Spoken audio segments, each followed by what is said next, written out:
Kolkata versus Bengaluru ম্যাচে বেঙ্গালুরুকে কালকেরে কলকাতায় একতরফাভাবে হারিয়ে দেয়। বেঙ্গালুরু ফার্স্ট ব্যাট করে রান করেছিল 182 রান, কিন্তু কলকাতা নাইট রাইডার্স সেই রানটা 16 ওভার 5 বলে 3 উইকেট হারিয়ে তুলে দেয়। এর ফলে কলকাতা একটা বড় জয় পেল, সেটা বেঙ্গালুরুর মাটি থেকে। বেঙ্গালুরুর এই হারের পেছনে সবথেকে বড় যদি কোনো কারণ হয়ে থাকে, যেটা সবাই বলার চেষ্টা করছে, না বিরাট কোহলি কালকের ম্যাচে অন্যান্য ম্যাচের তুলনায় একটু স্লো ব্যাট করেছে। কেননা পুরো 20 ওভার ব্যাট করে বিরাট কোহলি 83 রান করে 59 বলে। কিন্তু এখানে দেখার বিষয় আছে, কলকাতা যখন বল করছিল তখন কিন্তু বলটা অনেক বেশি গ্রিপ করছিল এবং কলকাতার যে কোয়ালিটি বোলিং ছিল, ওদের যে চেঞ্জ অফ পেসগুলো ছিল, সেগুলো কিন্তু বেঙ্গালুরুর প্লেয়ারদের একটু অসুবিধায় ফেলছিল। অপরদিকে যখন বেঙ্গালুরু কলকাতাকে বল করতে গেল, তখন সুনীল নারিন যেভাবে স্টার্ট করলো, এক কথায় অনবদ্য 23 বলে 47 রান করে সুনীল নারিন।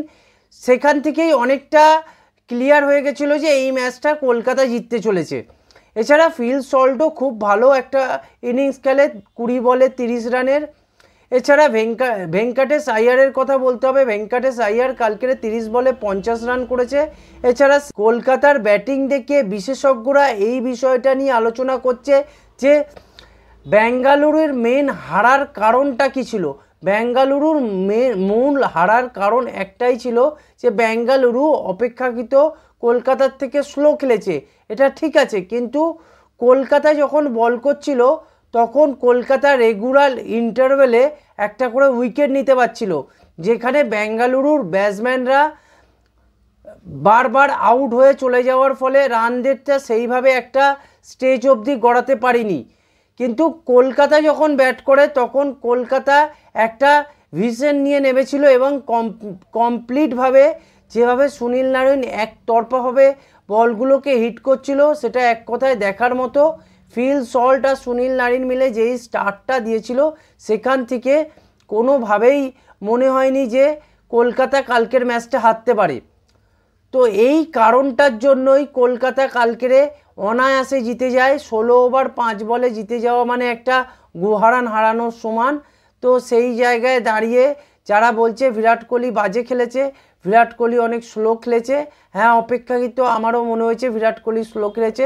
বিরাট কোহলি হয়তো আরও 10-15টা রান করতে পারত, কিন্তু বিরাট কোহলি করতে পারেনি। কিন্তু এর জন্য শুধু বিরাট কোহলিকে দায়ী করলে হবে না, এর জন্য দায়ী করতে হবে যে বেঙ্গালুরুর প্লেয়ারদেরও। বেঙ্গালুরুর প্লেয়াররা কখনোই একটা সময় কন্টিনিউয়াসলি ভালো খেলেনি। 2-4 ওভারের মধ্যেই উইকেট পড়ে যাওয়ার জন্য বিরাট কোহলি সেইভাবে স্পিডটা তুলতে পারেনি রানের, এবং যখনই তুলতে গেছে তখনই অন্য দিক থেকে উইকেট পড়ে যাওয়ার ফলে বিরাট কোহলিকে আবার গেম প্ল্যান নতুনভাবে সেট করতে হয়েছিল।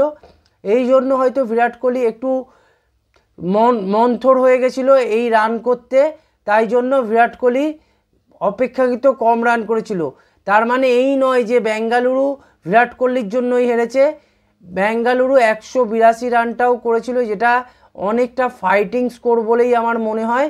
কিন্তু বেঙ্গালুরু যেভাবে মার খেলো, বিশেষ করে সিরাজ যেভাবে মার খাচ্ছিল, এছাড়া আলজারি জোসেফ, এই দুটো বোলার যেভাবে মার খেলো, তার ফলেই কিন্তু বেঙ্গালুরুর এই হারের কারণ। এই ছিল আজকের ভিডিও। আপনারা চ্যানেলটাকে সাবস্ক্রাইব করুন, ভিডিওটাকে লাইক করুন, ভিডিওটাকে শেয়ার করুন।